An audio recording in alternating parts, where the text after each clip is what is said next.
ರೇಣುಕಾಸ್ವಾಮಿ ಕೊಲೆ ಕೇಸಿನ charge sheet ಸಲ್ಲಿಕೆಯಾಗಿದೆ. ಅದರಲ್ಲಿ ಏನಿದೆ, ಯಾವ ವಿಚಾರ ಉಲ್ಲೇಖ ಆಗಿದೆ ಅನ್ನೋದನ್ನ ನಾವು ಹೇಳ್ತಾ ಇದ್ವಿ. ಹಲವು ಸಾಕ್ಷ್ಯಗಳು ಪೊಲೀಸರಿಗೆ ಲಭ್ಯ ಆಗಿದೆ, ಅದರ ಉಲ್ಲೇಖ ಇದೆ ಚಾರ್ಜ್ ಶೀಟ್ ಅಲ್ಲಿ. ಇಂಚಿಂಚು ಮಾಹಿತಿಯನ್ನ ಕೂಡ ಕೊಡಲಾಗಿದೆ. Technical evidence, physical evidence, digital evidence ಇದೆಲ್ಲವೂ ಕೂಡ ಪೊಲೀಸರು ಕಲೆ ಹಾಕಿದ್ದಾರೆ.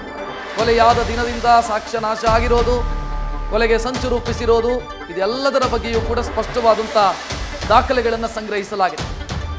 ಪ್ರಮುಖವಾಗಿ ಇತ್ತೀಚಿನ ದಿನಗಳಲ್ಲಿ ಸಿಸಿಟಿವಿ ಫುಟೇಜಸ್ ಏನಿದ್ದಾವೆ ಸಾಕ್ಷಿಯಲ್ಲಿ ಬಹಳ ಪ್ರಮುಖ ಆಗುತ್ತೆ.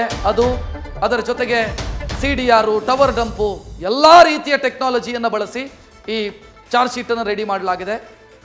ಸಂದೇಶ ಬಹಳ ಸವಾಲಿತ್ತು ಈ ಕೇಸಲ್ಲಿ ಪೊಲೀಸರಿಗೆ. ಯಾಕಂತಂದರೆ ಪ್ರತ್ಯಕ್ಷ ಸಾಕ್ಷಿ ಇಲ್ಲ ಅಂತ ಭಾವಿಸಲಾಗಿತ್ತು. ಜೊತೆಗೆ ಆರೋಪಿಗಳು ಪ್ರಭಾವಿಗಳಾಗಿರೋದ್ರಿಂದ ಸಾಕ್ಷ್ಯ ನಾಶ ಮಾಡುವಂಥ ಸಾಧ್ಯತೆ ಇತ್ತು. ಟೈಮು ಸಿಕ್ಕಿತ್ತು ಅವರಿಗೆ. ಸೊ ಯಾವ ರೀತಿ ಸಾಕ್ಷ್ಯಗಳನ್ನು ಕಲೆ ಹಾಕಿದ್ದಾರೆ, ಯಾವುದರ ಉಲ್ಲೇಖ ಇದೆ ಸಾಕ್ಷ್ಯಗಳಿಗೆ ಸಂಬಂಧಿಸಿ?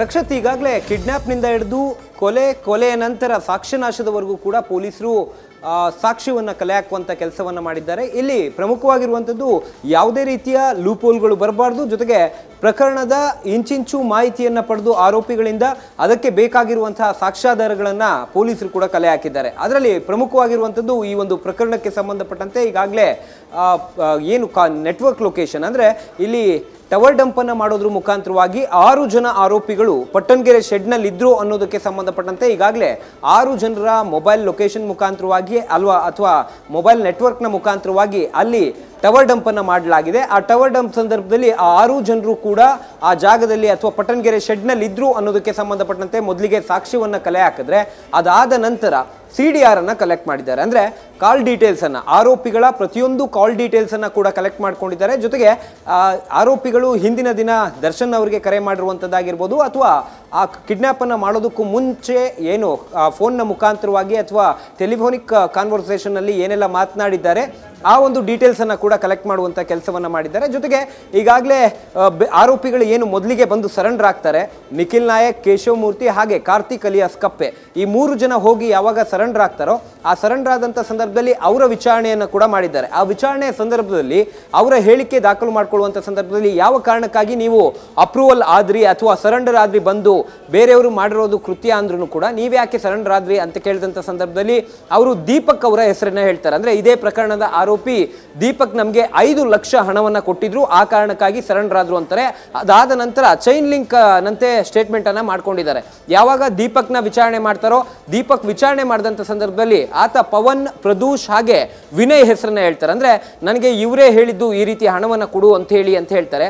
ಅದಾದ ನಂತರ ಪವನ್, ಪ್ರದೂಷ್ ಹಾಗೆ ವಿನಯ್ ವಿಚಾರಣೆ ಮಾಡಿದಾಗ ಅವರು ದರ್ಶನ್ ಹಾಗೆ ಪವಿತ್ರ ಗೌಡ ಹೆಸರನ್ನ ಹೇಳ್ತಾರೆ. ಅಂದ್ರೆ ಅವರ ಸೂಚನೆ ಮೇರೆಗೆ ನಾವು ಈ ರೀತಿ ಕೆಲಸವನ್ನು ಮಾಡಿದ್ವಿ ಅಂತ ಹೇಳ್ತಾರೆ. ಅಂದ್ರೆ ಇಂಟರ್ಲಿಂಕ್ ನಲ್ಲೇ ಸ್ಟೇಟ್ಮೆಂಟ್ ಅನ್ನ ಕಲೆಕ್ಟ್ ಮಾಡುವಂತ ಕೆಲಸವನ್ನ ಮಾಡಿದ್ರು. ಜೊತೆಗೆ ಈಗಾಗಲೇ ಪವಿತ್ರ ಗೌಡ ಕೂಡ ಅಲ್ಲಿ ಪ್ರಮುಖವಾಗಿರುವಂಥದ್ದು, ಪವಿತ್ರ ಗೌಡ ದರ್ಶನ್ಗೆ ಹೋಗಿ ರೇಣುಕಾಸ್ವಾಮಿ ಮೆಸೇಜ್ ಮಾಡ್ತಿದ್ರು ಅನ್ನೋದಕ್ಕೆ ಸಂಬಂಧಪಟ್ಟಂತೆ ನಾನು ಮಾಹಿತಿಯನ್ನು ಕೊಟ್ಟಿದ್ದೆ ಅನ್ನೋ ಮಾತನ್ನು ಕೂಡ ಹೇಳಿದ್ದಾರೆ. ಜೊತೆಗೆ ಕಿಡ್ನಾಪ್ ಮಾಡಿದಂಥ ರಾಘವೇಂದ್ರ ಕೂಡ ಸ್ಟೇಟ್ಮೆಂಟ್ ಅನ್ನು ಕೊಟ್ಟಿದ್ದಾರೆ. ನನಗೆ ಪವನ್, ದರ್ಶನ್ ಹಾಗೆ ಪವಿತ್ರ ಗೌಡ ಸೂಚನೆ ಕೊಟ್ಟಿದ್ರು, ಆ ಕಾರಣಕ್ಕಾಗಿ ನಾನು ಈಗಾಗಲೇ ಏನು ಕಿಡ್ನಾಪ್ ಅನ್ನು ಮಾಡಿದೆ ಅಂತ ಹೇಳ್ತಾರೆ. ಈ ಒಂದು ಹೇಳಿಕೆಯನ್ನು ಕೂಡ ಸಾಕ್ಷ್ಯವಾಗಿ ಪರಿಗಣಿಸಿದ್ರೆ ಮತ್ತೊಂದು ಕಡೆ ನೆಟ್ವರ್ಕ್ ಡಂಪ್, ಟವರ್ ಲೊಕೇಶನ್, ಜೊತೆಗೆ CDR, ಜೊತೆಗೆ ಆ ಪಟ್ಟಣಗೆರೆ ಶೆಡ್ನಲ್ಲಿ ಕೂದಲಿನ ಸ್ಯಾಂಪಲ್ಸ್ ಆಗಿರ್ಬೋದು, ಜೊತೆಗೆ ಅಲ್ಲಿ ರಕ್ತದ ಸ್ಯಾಂಪಲ್ಸ್ ಆಗಿರ್ಬೋದು, ಬೆವರಿನ ಸ್ಯಾಂಪಲ್ ಆಗಿರ್ಬೋದು, ಜೊತೆಗೆ ಈಗಾಗಲೇ ಪಟ್ಟಣಗೆರೆ ಶೆಡ್ನ ಒಳಗೆ ಸಾಕಷ್ಟು ಸ್ಯಾಂಪಲ್ಸ್ಗಳನ್ನು ಕೂಡ ಕಲೆಕ್ಟ್ ಮಾಡಿದ್ರು. ಅದಕ್ಕೆ ಮ್ಯಾಚ್ ಮಾಡುವಂತಹ ಕೆಲಸವನ್ನು ಕೂಡ ಈಗಾಗಲೇ ಮಾಡಲಾಗಿದೆ. ಜೊತೆಗೆ ಈ ರೀತಿಯಲ್ಲಿ ಫುಟ್ ಪ್ರಿಂಟ್ಸ್ ಆಗಿರ್ಬೋದು, ಅಂದರೆ ಪಟ್ಟಣಗೆರೆ ಶೆಡ್ನಲ್ಲಿ ಫುಟ್ ಪ್ರಿಂಟ್ಸ್ ಏನಾದರೂ ಇದ್ದರೆ